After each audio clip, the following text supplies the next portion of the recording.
নমস্কাৰ সকলোকে, মই অন্য এটা ভিডিঅ'লৈ আজি দুপৰীয়া সাজৰ বাবে বনাবলৈ ওলাইছোঁ গাহৰি মাংস। খাবলৈ খুবেই টেষ্টি হৈছিলে, ভাবিলোঁ ভিডিঅ'টো আপোনালোকৰ লগতে শ্বেয়াৰ কৰোঁ।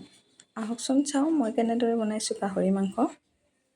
মই মাংসখিনি প্ৰথমতে বইল কৰি লৈছোঁ ধুনীয়াকৈ।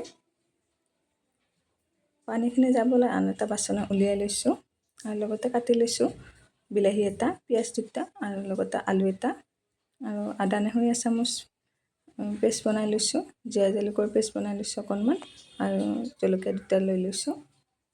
এটা কেৰাহী অকণমান মিঠাতেল দি পাঁচফোৰণ অকণমান দি দিছোঁ আৰু জলকীয়া দুটাও দি কাটি লোৱা পিঁয়াজখিনি দি দিছোঁ। এতিয়া ৰঙচুৱা হ'লে ভাজি থাকিম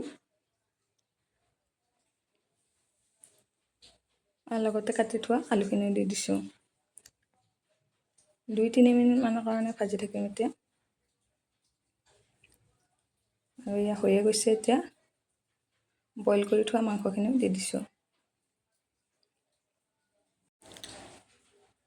আৰু লৰাই লৈ এনেকৈ ঢাকোন লগাই 30 মিনিটমানৰ কাৰণে ভাজি থাকিব লাগিব।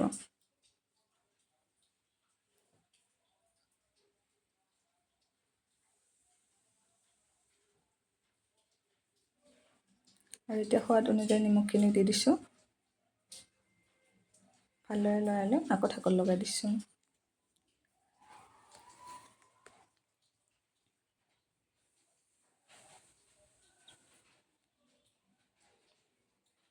এতিয়া মই এচামুচ হালধি দি দিম।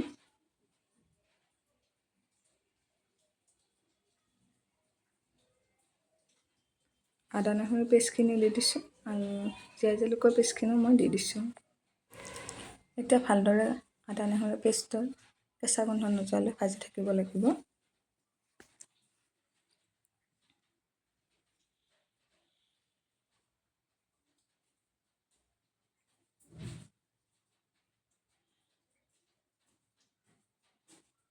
এতিয়া মই এচামুচ মিট মছলা দি দিছোঁ আৰু লগতে কাটি থোৱা বিলাহীকেইটাও দি দিছোঁ।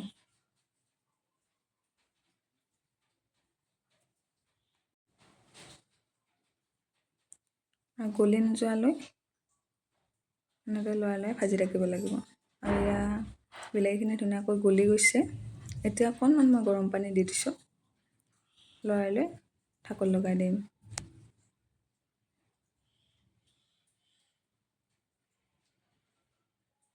আৰু এয়া পানীখিনি নোহোৱা হৈছে, আকৌ অকণমান পানী দি দিছোঁ, ভালদৰে উতলিবলৈ দিম। এয়া মাংসখিনি ধুনীয়াকৈ উতলি আছে।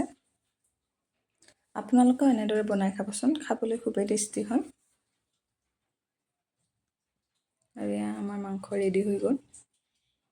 আজি আমি দুপৰীয়া সাজ এনেদৰে খালোঁ, দালি, মাংস, ভাত আৰু লগতে গোল নেমু। আশা কৰোঁ ভিডিঅ'টো চাই ভাল পালে লাইক কমেণ্ট কৰিবলৈ নাপাহৰিব। Bye bye.